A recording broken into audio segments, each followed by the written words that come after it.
Morning everyone, Ray from Hike-ALOT. If you've been checking out my channel for a while, you probably noticed the One Tigress Backwoods Bungalow 2.0 review out there. Love that shelter setup, and that's really what led me to this shelter that I'm going to show you guys today. I saw it out there, and it immediately, when I saw it, I was like, okay, that's kind of a clone of this, but they've taken it to the next step. I was really sort of intrigued with it. I had started looking at hot tents. So today, we're going to look at the Pomoly Stove Hut 70 2.0. I was kind of apprehensive when I first reached out and bought this thing. Was kind of curious to see how well it would work with a heater inside it. But let's go out there and let's go in the yard real fast and put it up and let you guys take a look at it. Okay guys, so when they sent this, it actually comes with two full sets of poles. One set goes inside one set's actually for standing up the main tent itself, and then the other set is for standing up the vestibule off the front of it, so that sort of porch function. I'm going to replace the ones that stand up the actual tent itself with trekking poles. I've tried it a couple times with these, and quite honestly, I just prefer the trekking pole. So, unlike the Backwoods Bungalow from One Tigress, this thing, they definitely gave you enough tent stakes, which is definitely a plus. Comes rolled up with a strap, keeps it all in place. So the first thing I like to do is literally just spread it out. I still have a hard time finding the actual top of it, so I started to make a note that when I roll it up, these two tabs are my top, so I actually roll it up so that I can still see these two pieces. All right, so now I'm just trying to decide which way is up. All right, so I want it to face this way. All right, so I'm just going to lay it down, and then I'm going to go through and stake out the four corners first. I'll give you a plethora of these little shepherd hooks. I'm going to take 4 of these real fast. See if we can't get this thing staked out. Making sure to pull all 4 corners tight against one another. Now it's down tight. I can go through and stand it up. Now all I'm going to do is tuck my trekking pole under that single corner and extend it to the right height. Lock it in. And I'm going to grab my tie outline. Pull this tight.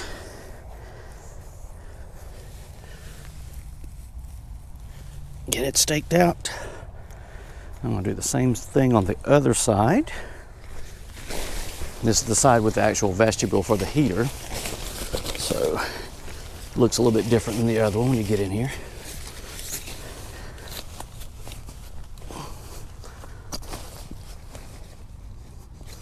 But it still works the same way. From here, we can start working our way around and filling in some of these loose connections. Go ahead and zip the vestibule up so that I can pull it out and stake it down before I unhook it. So we'll pull it out a little bit. Stake them down.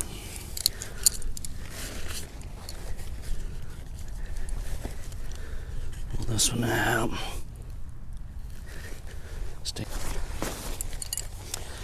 Okay, so you do have these little wings off the side that right up front kind of keeps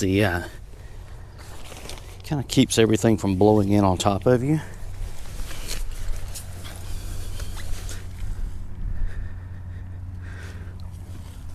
And stake this out, and then I'll bring you guys around and show you what it looks like. All right, guys, so I got the tent all staked out. I'm going to take you around just a few minutes and show you what it all looks like, but get my set of poles so I can stand the vestibule up and take you guys inside.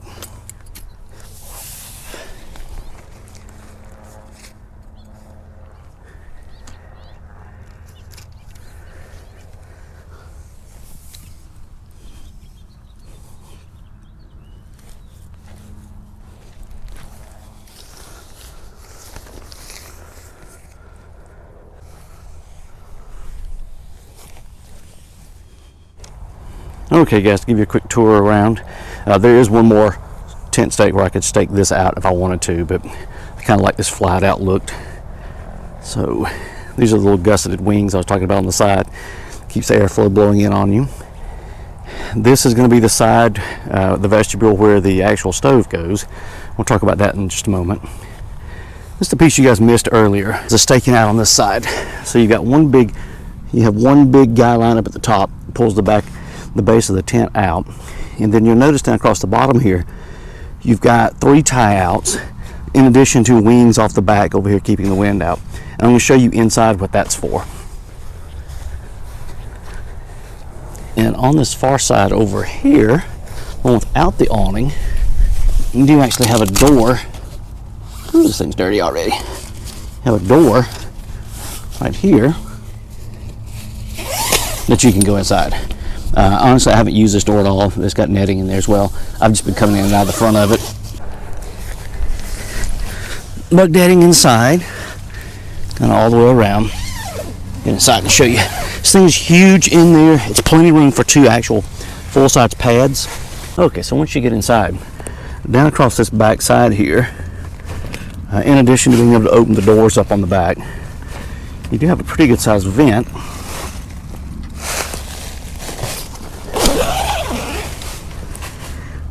Has a mesh cover on it. Gives you lots of airflow down across the bottom, but you're still covered up by those wings in the back that keep a little mesh pocket to hang stuff in. Nothing too exciting there.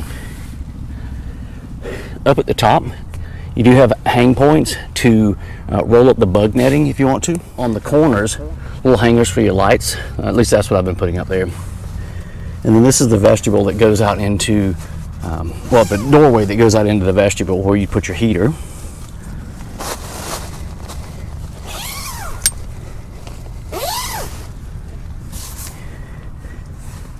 Even when I haven't been using the heater, it's been nice to actually have this little area that I can open up over here, open this panel up, and sit here and cook in the mornings without having to actually get out. And one of the things that I like most about it is actually, in addition to being able to sit over here and actually cook my breakfast, but being able to sit up completely, plenty headroom from here to the top of the tent. I've probably got, probably under the middle, I probably have at least 6 or 8 inches above my head of me just sitting up straight and not having to kind of slump over. So it gives me plenty of room to kind of get up in here and get dressed in the mornings and not have to worry about tearing the entire shelter down when I'm doing it. Okay, so moving around to the vestibule end over here, which I told you we'd come back to. You've got this cover that keeps the rain out, excuse me. It rolls up, and you can roll it down, and using these toggles, can lock it up so that it stays like that. And then you've got your heat shield here where you run your flue out. You just cut a little X in there. You can cut it as big as you need. And then when you're not using it, this just flops down. I actually have used this tent more without the stove in it than I have with the stove in it. Mostly because with the stove in it, or even without it, I got entirely too warm in here. You can see you would just roll that canvas up and put the heater in here. Like I said, I've only used the heater in here once. Quite honestly, it's because it got way too hot, even with the door open. I was surprised at how much heat it held inside of here. I did go through it a couple of times and put the little Mr. Buddy gas heater in there, and it was something I could flip on for 2 or 3 minutes at night when I got in the tent, and then 2 or 3 minutes in the morning when I woke up, and it was perfectly fine. I wouldn't advocate running it wide open the entire time in there. Or if you do, definitely get a CO2 monitor. Last thing you would do is wake up dead.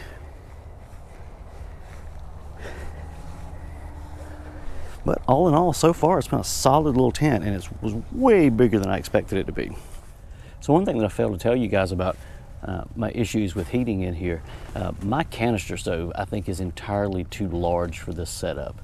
It's a pretty good sized drum. It's a circular drum. It's probably 10 inches across all the way. So it's a good size. I intentionally had bought, and this was years ago, I intentionally bought a larger canister stove because I was using it in a bigger shelter. And I wanted to be able to put more wood in it so it would run throughout the night. I do think if I pared it down to a smaller size stove, like maybe one of those packable fold-up stoves, it'd be a lot more comfortable in here. Otherwise, like I said, I was just getting entirely too warm. You know, one thing I failed to mention over on the vestibule area, and actually pop up a picture here for you guys to see this. There are 2 tie outs. They're about halfway up on the vestibule, which I didn't tie out earlier. This picture shows you a good example of it. And these are actually used to keep the tent itself off of the furnace. So, okay, to give you a handful of stats on the actual shelter here. It's made out of 70D ripstop nylon. The weight on it, with everything included, that's the trekking poles included, it's right at 6.7 pounds, so it's not light, which is why I said earlier that it's not the shelter I would take backpacking by any stretch. Height-wise, we did talk about the elevated height in there. It's actually inside the peak. It's right at 4.3 feet floor to peak ceiling. The sleep area inside is about 35.5 square footage, and right this minute the tent is selling for online about $200. I've seen it as high as about $220 and as low as about $180, but I haven't really seen it outside of that range in quite some time. So, okay guys, hopefully you found that beneficial and picked up a couple of nuggets you can use when you're next out on the trail. Like I said, this is not a tent that I would carry out on the trail, like actually backpacking or hiking, because it is a bit heavy. It's heavier than I want to carry at least.